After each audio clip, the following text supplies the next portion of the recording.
Here are the notes for Unit 3.4, the electric field for point charges. In this section, we're going to be talking about the electric field as a construct for us to understand how forces can act at a distance. So there are a couple of, first of all, let's start with gravity. Gravity is a force that acts at a distance.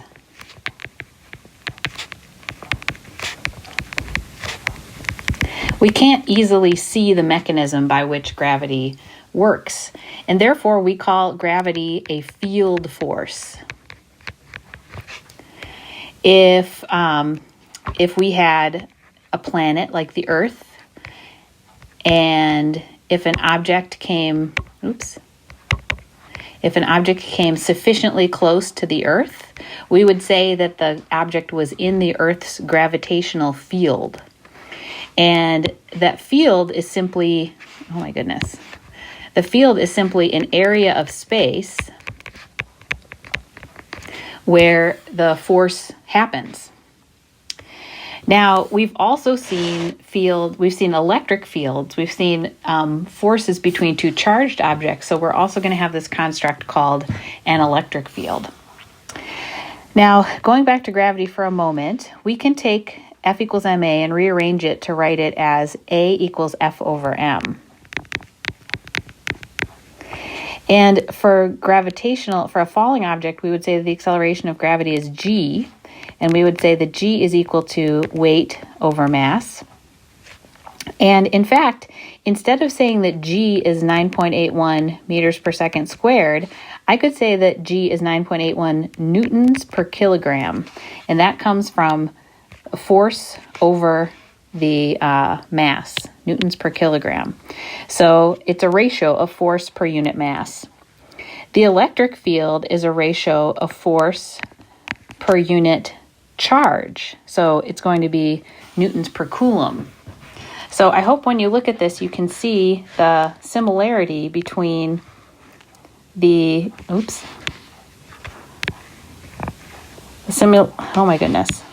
similarity between the gravitational field, weight over mass, and the electric field, electric force over charge. Now, another thing we know about the gravitational field is that the gravitational field is always an attractive force. So if I were going to draw sort of what's going to happen to an object within the Earth's gravitational field, I would draw arrows going toward the Earth because I know that the Earth's mass is going to attract. The Earth's mass is going to attract an object. And one thing that I would notice is that these field lines get less dense as I get farther away. And that's good. The fact that they're less dense means that the field is weaker.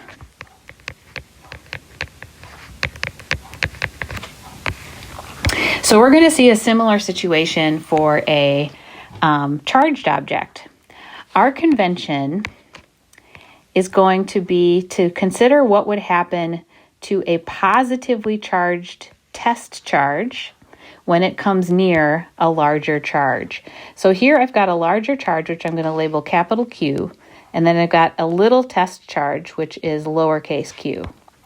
Now let's just take a minute to think about this.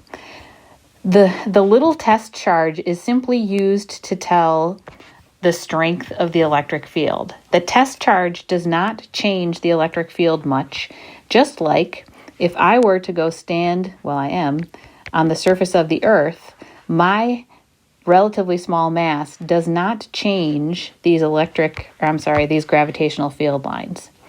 Again, my mass is quite small compared to the Earth, so these field lines are not bowed much by my mass. Similarly, the test charge is quite small compared to the large charge, and therefore the test charge does not change the electric field very much. The electric field that I draw then, and we'll practice drawing this a little later as well, but the electric field is going to be pointing away from the charged object because the electric field is defined by the force on a positive test charge. So just by default, we're going to call test charges positive. And if they're positive, then they would be repelled from this large Q. And that's how we're going to define our electric fields. So a couple of notes here. This is the electric field at the location of the test charge, Q naught, but it's produced by the large charge, capital Q. It is not the electric field caused by the test charge. It's a vector pointing away from positive charges and toward negative charges. It's telling us what would happen to a positive test charge brought close to that large charge. Here's another diagram. Suppose we have a positive charge Q here. At this point P, a smaller test charge would experience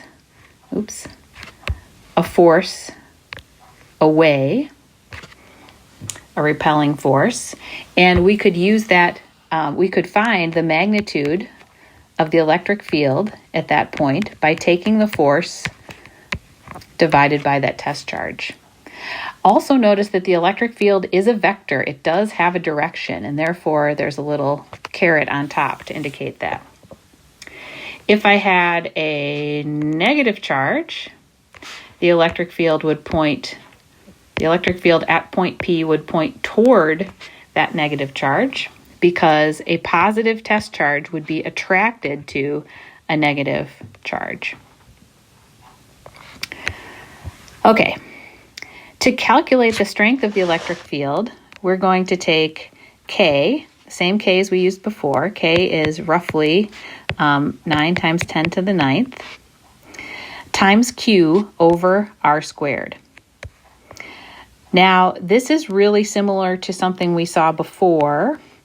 It's similar to the formula for G, the acceleration of gravity, which is G, the universal gravitation constant, times the mass of the Earth divided by R squared. And in fact, what we saw earlier is that if we've got the force of gravity equals, force of gravity equals G times the mass of the Earth times the mass of the object divided by the distance between them squared, what happens is that this part of the formula, G mass of Earth over R squared, that comes out to be G 9.81. So what do we have? The mass of the object times G 9.81 equals the weight of the object. So by dividing by the mass of the object, I wind up with this G, this strength, gravitational field strength. And again, I'm trying to draw an analogy here. This is how I find electric field strength. It's very similar. I've got a constant times the charge instead of mass divided by the radius squared. Let's look at an example question. A test charge of positive 3 microcoulombs is at point P where the electric field is directed to the right with a magnitude of 4 times 10 to the 6th newtons per coulomb. If a test charge is replaced with a charge of negative 3 microcoulombs, the electric field at P will do what? Okay, so basically what they're saying here is that there is some kind of electric field directed to the right, and it's quite large. It's 4 times 10 to the 6th newtons per coulomb. And the question is, what happens to that electric field if I put a positive test charge here, 3 microcoulombs, and what happens if I put a negative test charge? And the answer is that these tiny test charges should not change the electric field substantially. So this external electric field remains the same. It's worth a pause here to say, where does this electric field come from? This electric field must come from some large externally charged object. So the electric field comes from some hugely positive object. and the electric field is pointing away from that positively charged object. So the field does not depend on the test charge. It depends on the large external charge. Okay, let's try example 2. A free electron and a free proton are placed in an identical electric field. Which of the following statements are true? Each particle is acted upon by the same electric force and has the same acceleration. They don't have the same acceleration because their masses are different. The electric force on the proton is greater in magnitude than the force on the electron, but in opposite direction. That's not true. The force is going to be the same because the charge is the same, but the mass is different, so the acceleration will be different. The electric force on the proton is equal in magnitude to the force on the electron, yes, but in the opposite direction, yes. The magnitude of acceleration of the electron is greater than that of the proton, yes. The electron is lighter, so it will have greater acceleration with the same force. Both particles have the same acceleration, no. Let's try another example. 2 charges, Q and 3Q, are separated by a distance d. Find the electric field at the midpoint between them. So I've drawn a picture here. I've got Q and 3Q separated by distance d, and I've got the midpoint, P. Now to find the value of the electric field, what I'm going to do is take the electric field from the charge on the left, draw that a little nicer, the electric field due to this charge, and I'm going to add it to the electric field from the charge on the right.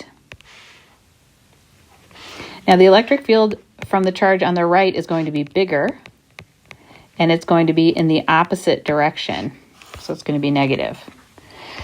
So I'm going to compute those values. E due to Q is KQ over D over 2, or 2KQ over D to the right. The electric field determined by the 3Q charge is K 3Q over D over 2. And that is 6KQ over D. Ooh, I forgot to square this, didn't I? I sure did. Let me square these. Sorry about that. So what we wind up with is 4KQ over D squared to the left. Because I've got 2 to the right, 6 to the left, so that's a net of 4 to the left. Let's try another one. 2 charges Q and Q are separated by a distance d. Find the electric field at the midpoint between them. So in this case, the electric field from each is equal and opposite because the charges are equal and opposite. And electric field is a vector. They're the same, and it does cancel out. So the electric field here is 0. Now let's think about that for a second. If I were to put a charge smack dab in the middle, right in the middle, and let's say that all 3 of these things are positive, it would be equally repelled by each charge. And again, those repelling forces would cancel out. So the electric field is a measure of how much force per unit charge.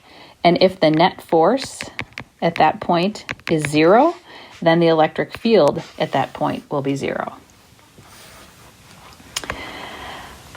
Okay, let's try another one. 2 charges, Q and negative 2, are separated by a distance d. Find the electric field at the midpoint between them. Now, these 2 charges, one is positive and one is negative. So there is an electric field vector pointing away from the positive Q, and there is an electric field vector pointing toward the negative Q. And so these 2 electric field vectors are going to add together. So this distance was d over 2. So we figured out that the electric field due to Q would be 2KQ over D. And again, we got that by taking KQ over D over 2. So we get 2KQ over D. And then there's 2 of them. So I'm going to multiply that by 2, and I get 4KQ over D. Ooh, I forgot to square it again. Darn it. Squared. This is good. This is a good reminder for me to always go back and write down my formula so I don't mess up. Okay, what's next? Example 6. Find the electric field at a point at the center of the following diagrams. Okay, here what I've got is 4 charges. Let's look at these distances. This length is A, and this is a 45, 45, 90 right triangle. So the leg is A over the square root of 2. And 2 of these field vectors are going to cancel. The one along this diagonal that I have in red, those are going to cancel because the field from this negative Q and the field from this negative Q are going to cancel, much like we saw here. The fields cancel. So that leaves us with 2 more to work with. Now I've got a field, I'll change my colors here. I've got a field due to the positive Q, that's going to be pointing away. And I have a field due to this upper right Q, that's going to be pointing in the same direction. So I need to figure out the length of that field vector. And it's going to be KQ over, my distance is A over the square root of 2 squared. And that comes out to 2 KQ over A squared. And then there's 2 of those.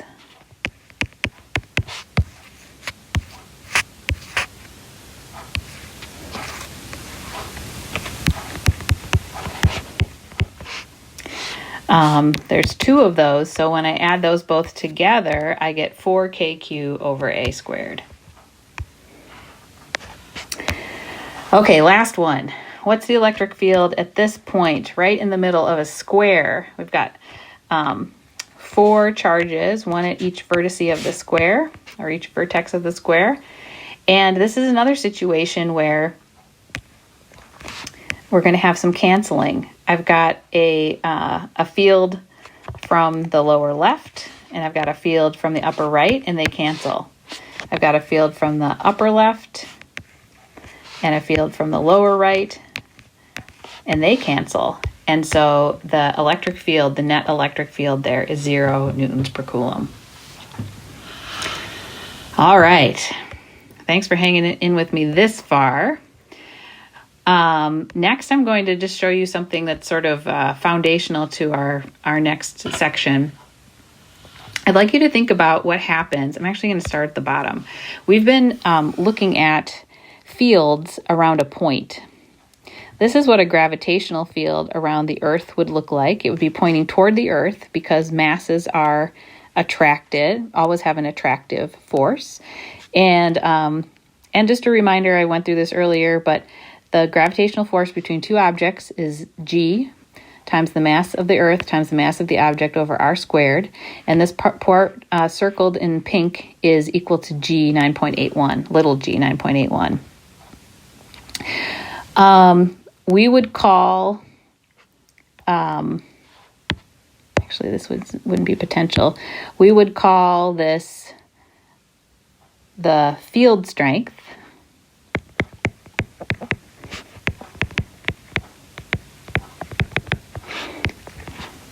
.81. What happens if we are to zoom out from there? As we get farther away, the field is less uniform. And in fact, when we're very close to the surface of a curved object, we have what's called a uniform gravitational field. And the field is not bent. It's all perpendicular to the ground, and it looks kind of like that. What's kind of cool about this is I know that no matter where I drop a ball from, the same thing's going to happen. The ball's going to accelerate at negative 9.81 meters per second squared. And so we're going to look at that. We're going to look at uniform electric fields in our next section. Okay, so let's take a moment to draw some electric field lines. If you have 2 charges together, we would draw electric field lines like this, going away from the positive and into the negative. We want to remember that at the surface, the field lines are perpendicular. I did my best to draw these, but we want to draw those field lines perpendicular to the surface. Here's an example of two objects with the same charge. The electric field lines point toward a negative object. And I want you to notice right here, there's no field, because that's the point where the fields cancel. So that is correct. Here's a picture where the positive charge is twice the magnitude and opposite of the negative charge. One way I can see that is from the density of the field lines. This negative charge has 3 field lines. This positive charge has 6 field lines. Because it has double the field lines, it has double the charge.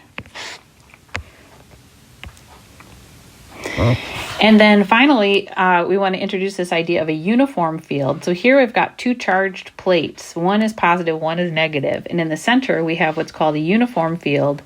And on the ends, we have sort of a bowing or a bending of the field at the edges. Those are called edge effects. All right, hope that made sense. That was kind of a lot we will discuss in class.